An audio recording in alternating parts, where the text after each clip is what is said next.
some things just stick with you. Even if you weren't even born yet back in 1987, chances are you've heard about baby Jessica, in the well. It's just one of those stories. Oh, absolutely. I mean, it was everywhere. Yeah. It's just one of those stories that grabs you, right? It really does. Like 18 months old, falls down a well, the whole world's watching, hoping for a miracle. It really tapped into something, I think, really primal, that fear, the unknown, a child in peril. And it happened at a time when 24/7 news was just taking off. Right.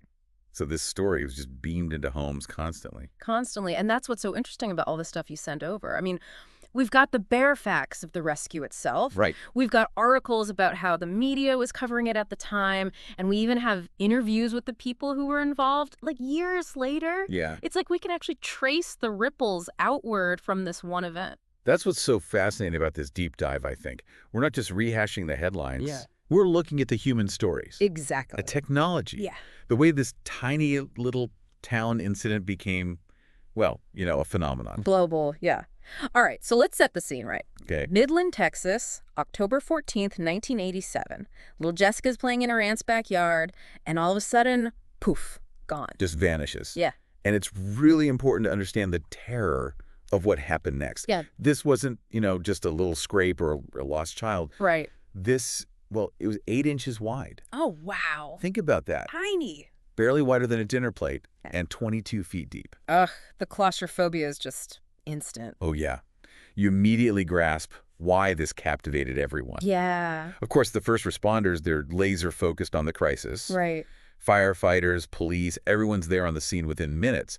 But this wasn't a simple pull her out situation. No. The well casing, it was surrounded by rock. Standard equipment just wasn't going to work. So they call in the local expertise, right? The oil drillers. Midland's oil country, after all. Exactly. And it really shows you how this whole crisis mobilized the whole community. Everyone looking for a solution. But even their heavy machinery, the stuff they use for drilling. Yeah. It wasn't designed for this kind of delicate work. Right. I mean, they had to work horizontally. They needed someone with really specialized knowledge. Right. And that's where the mining engineer enters the picture. Okay, yeah. So suddenly this wasn't just a backyard accident. It was, like an engineering challenge. Right. A big one. And it's here with this mining engineer that we see the baby Jessica rescue kind of like spurring on new technology. Yeah. Water jet cutting is pretty new back then. Brand new. Using like pressurized water to cut through rock. Exactly. Yeah. They had to get creative. They did. I mean, the rescuers, they were operating on the edge of what was even possible back then. Wow. Testing and adapting this new technology under, intense pressure. Literally and figuratively. Exactly. And it's amazing to think that baby Jessica's ordeal actually pushed the boundaries of engineering. 45 hours go by, still no Jessica. And then rescuers hear it, her singing Winnie the Pooh. Oh, yeah. Down in the well. Chilling. It's heartbreaking, but also there's a little bit of hope there. Right? Oh, absolutely. It really captures, the whole emotional roller coaster of it. Yeah. You have this little voice, proof of life. Yeah. Amidst all this fear. Uncertainty. And it just gripped the world. The whole world. Now, amidst all this high-tech stuff, you've got Ron Short. Yeah, I love this part of the story. Oh, it's amazing. He's a roofing contractor, wants to help. He was born without collarbones, so he figures, hey, I can squeeze down that space. Yeah. It just shows the incredible selflessness. It's true. He wanted to contribute in any way he could. Yeah.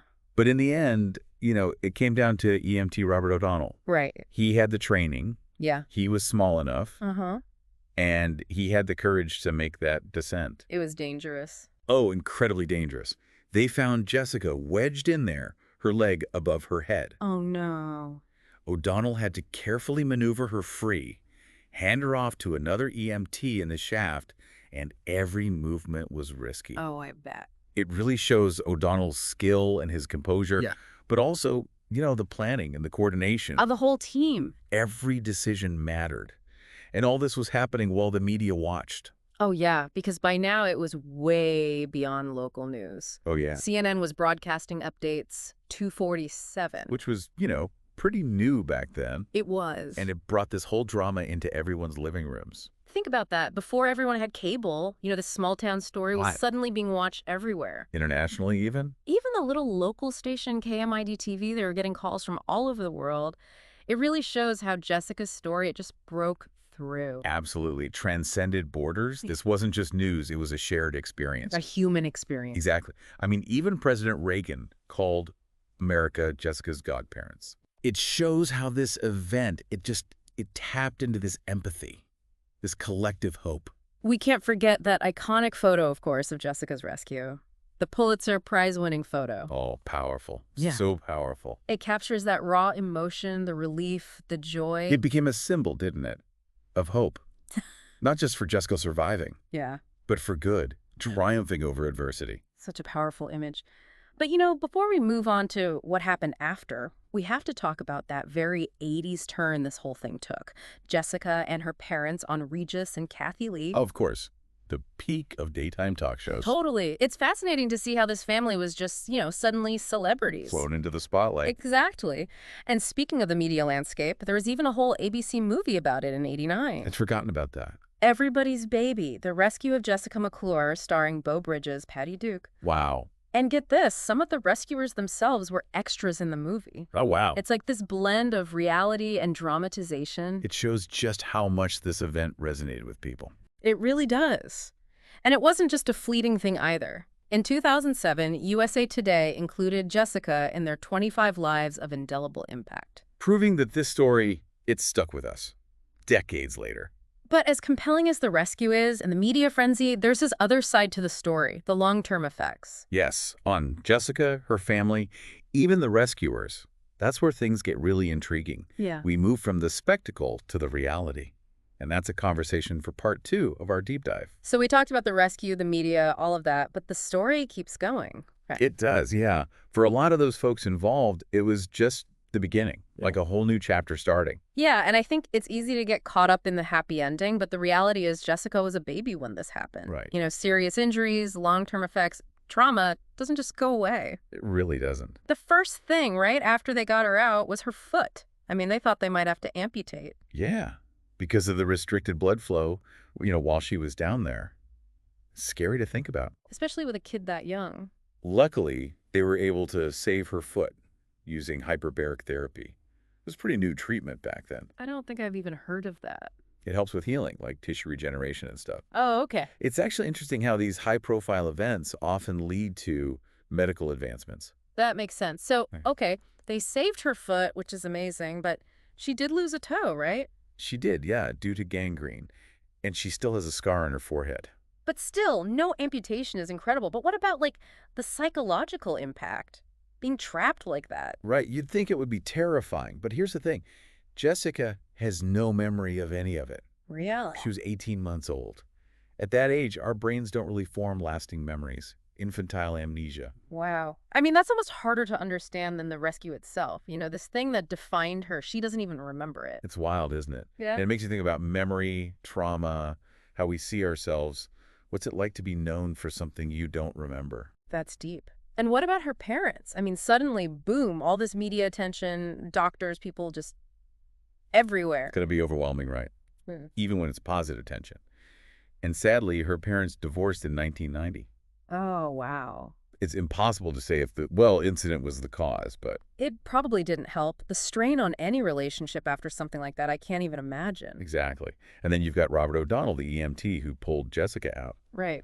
We always celebrate these heroes, but their stories, they don't always have happy endings. That's true.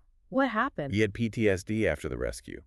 Nightmares, flashbacks, dealing with all that fame and then having it fade away. That's rough. It's a reminder that even people who do incredible things are still human. They have scars, too, even if you can't see them. Yeah. And sadly, O'Donnell, he took his own life in 1995. A real tragedy. So Jessica doesn't remember. Her parents split up and her rescuer? It's a lot. It is. But there's Jessica's own story, what she's done since. She finished high school, got married, had kids. A normal life? Yeah, sort of a normal life, but always with that event in the background. And get this, she lives near where the well was. No way. Yeah, she does. Makes you think she's come to terms with it, Doesn't let it define her. And the trust fund, all those donations from all over, did that at least work out? Well, kind of. She got it when she turned 25, and she talked about using it for her kids' education and to buy her house. But A big chunk of it was lost in that stock market crash in '08. Just shows that sometimes, even with the best intentions, things happen. It's like the ripples kept going, even years later. It really makes you think about the long term, how these things, they don't just end. Exactly. This whole story, it's about more than just the rescue. It's about resilience, the effects of trauma, just how unpredictable life can be. And it's a good reminder that the news, the headlines, they're just a small piece. A snapshot. Yeah. The real story, the human part, it keeps going. We usually don't get to see that. That's why I love these deep dives. Yeah. We can explore those parts, the stuff you don't see right away, the connections. Speaking of connections, there's one more thing we haven't talked about. How Jessica's rescue, how it changed rescues. The tech, the way they do things now. Oh, right. The innovations born out of necessity. That's a really cool part of this story. We'll unravel that in part 3 of our deep dive. Stick with us because this story, it's got even more to tell. So we've got the drama, the media, how it affected Jessica, everyone around her. But there's this last piece I keep thinking about. It is pretty amazing to think how, this one event, this little girl stuck in it. Well, it actually changed rescue stuff, like the technology they use. It's easy to forget that alongside, everyone feeling for her, there are all these experts working their tails off. We had the oil drillers, the firefighters, police, even that mining engineer all trying to figure it out. But their usual tools, they weren't enough. Nope. It was like the perfect storm of challenge. Yeah. You had that narrow space, how deep it was, the ground being all rocky. They had to get creative, like really creative. Necessity is the mother of invention, right? Exactly. So what kind of new stuff came out of it? Did they, invent something just for Jessica? Some miracle machine? Like a baby Jessica bot or something. Not quite a single gadget, but more like they adapted and improved what they had. Remember we talked about water jet cutting? Uh-huh. Pretty new back then. Mm-hmm. And rescuing Jessica was like their big test. Oh, right. To see if it could work for these super delicate situations. Mm-hmm. Right? Shooting water at the rock under tons of pressure. Sounds like a sci-fi movie or something. It was cutting edge for sure. And what they learned in Midland, it didn't just stop there. They got better at those techniques, faster, more accurate. And they used that in other rescues later on. So wait, because of this little girl in Texas, rescue teams everywhere got better, like worldwide. 100%. What they learned in that backyard, it had global impact. Yeah. More research into those confined space rescues, new equipment, even how different teams talk to each other during emergencies, all because of baby Jessica. It's kind of amazing when you think about it. One event in this small town changed how they do things everywhere. It really is. Shows you how even these awful situations, they can lead to good. And it's not just the tools, it's that everyone was suddenly aware of this kind of rescue. You're right, the whole world was watching. Yeah, seeing how tough it was, but also how dedicated and smart these rescuers are. Exactly. And maybe it made folks think twice about, dangers in their own backyards. Yeah, good point. Back then, wells like that weren't that uncommon. Right. You don't always think about the dangers hiding right there. So to recap, we started with the rescue itself, heart-stopping stuff. Yeah. Then how it affected everyone involved for years. And now we've got these tech advancements that went global. This story, it's got layers, doesn't it? It really does. And it all comes back to this one seemingly normal day in Texas. Shows you how connected we all are. How something small can turn into something huge. It makes you wonder, what else is out there? Like, what seems ordinary now but could change things later on? That's a good question. Maybe that's the biggest thing we can take from all this. Not just about baby Jessica, but about how strong people can be. How we find ways to make things better, even when things are bad. And how one event can change the world. Couldn't have said it better myself. This has been quite a ride, hasn't it? From the bottom of that well to seeing how good people can be. And on that note, I'll leave you with one last thought. What's happening around us right now that might seem normal, but could be the start of something big, something amazing, or something hard. It's something to think about. As we go about our day, always remember, we can learn from the past, even from our own backyards. Well said. Thanks for joining us on this deep dive into baby Jessica's story. We'll see you next time for another fascinating topic.